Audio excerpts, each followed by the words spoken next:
ओम नमो भगवते वासुदेवाय। नारायण। प्रस्तुत कहानी भगवान नाम जप के प्रभाव की है। इस कहानी में हमें बताया गया है कि जिस प्रकार अग्नि में चाहे कोई वस्तु हम जानबूझकर डालें, चाहे अनजाने में चली जाए, लेकिन अग्नि अपने स्वभाव के अनुसार उसको जलाकर भस्मीभूत कर देती है।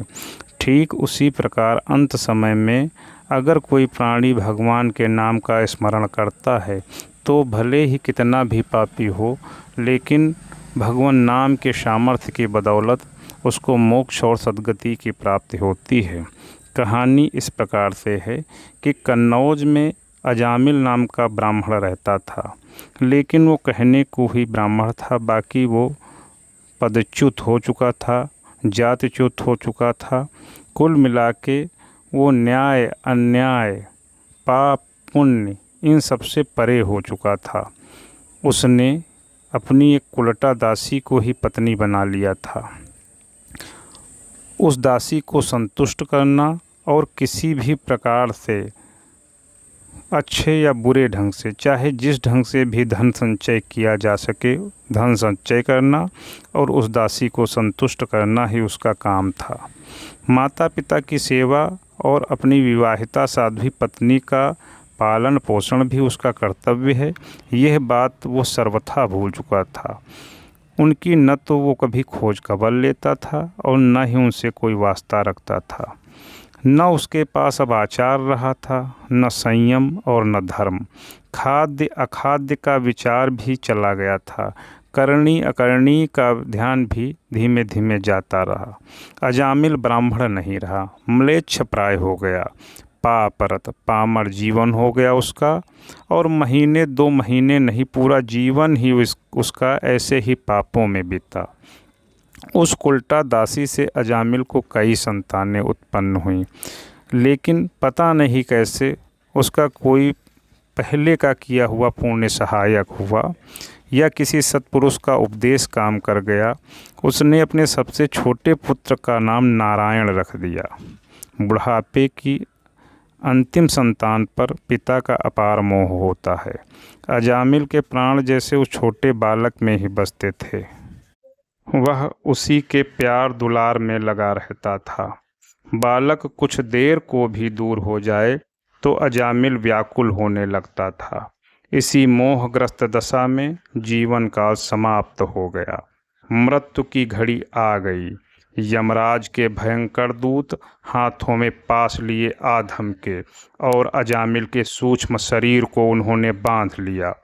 उन विकराल दूतों को देखते ही भय से व्याकुल अजामिल ने पास खेलते अपने पुत्र को कातर स्वर में पुकारा, नारायण नारायण नारायण। एक मरणासन्न प्राणी की कातर पुकार सुनी। सदा सर्वत्र अप्रमत्त अपने स्वामी के जनों की रक्षा में तत्पर रहने वाले भगवत पार्षदों ने और वे दौड़ पड़े। यमदूतों का पास उन्होंने छिन्न भिन्न कर दिया। बलपूर्वक दूर हटा दिया यमदूतों को अजामिल के पास से। बेचारे यमदूत हक्के बक्के देखते रह गए। उनका ऐसा अपमान कहीं कभी नहीं हुआ था। उन्होंने इतने तेजस्वी देवता भी नहीं देखे थे। सब के सब इंदिवर सुंदर, कमल लोचन, रत्नाभरण भूषित, चतुर्भुज, शंख चक्र गदा पद्म लिए अमित तेजस्वी इन अद्भुत देवताओं से यमदूतों का कुछ वश भी नहीं चल सकता था। साहस करके वे भगवत पार्षदों से बोले, आप लोग कौन हैं? हम तो धर्मराज के सेवक हैं। उनकी आज्ञा से पापी को उनके समक्ष ले जाते हैं। जीव के पाप पुण्य के फल का निर्णय तो हमारे स्वामी संयमी नाथ ही करते हैं। आप हमें अपने कर्तव्य पालन से क्यों रोकते हैं? भगवत पार्षदों ने तनिक फटकार दिया, तुम धर्मराज के सेवक सही हो, किंतु तुम्हें धर्म का ज्ञान ही नहीं है। जानकर या अनजान में ही जिसने भगवान नारायण का नाम ले लिया वह पापी कहाँ रहा? संकेत से, हंसी में, छल से, गिरने पर या और किसी भी बहाने लिया गया भगवान नाम जीव के जन्म जन्मांतर के पापों को वैसे ही भस्म कर देता है जैसे अग्नि की छोटी चिंगारी सूखी लकड़ियों के महान ढेरी को भस्म कर देती है।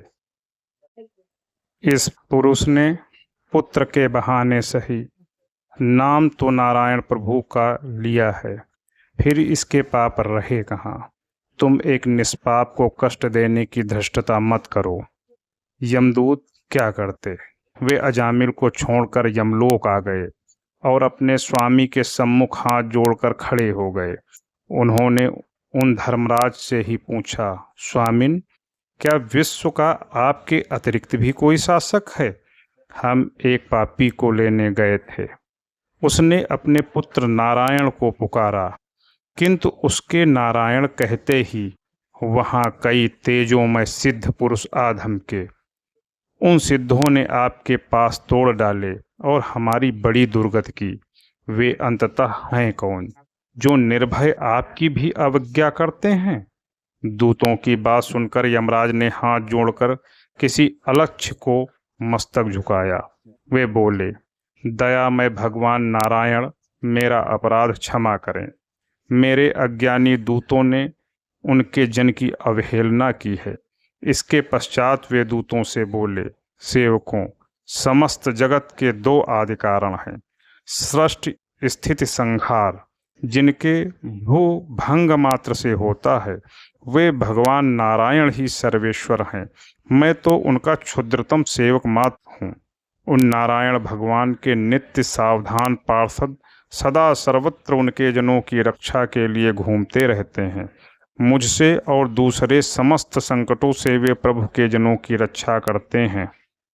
यमराज ने बताया, तुम लोग केवल उसी पापी जीव को लेने जाया करो जिसकी जीभ से कभी किसी प्रकार से भगवान नाम न निकला हो, जिसने कभी भगवत कथा न सुनी हो, जिसके पैर कभी भगवान के पावन लीला स्थलों में न गए हों, अथवा जिसके हाथों ने कभी भगवान के श्री विग्रह की पूजा न की हो।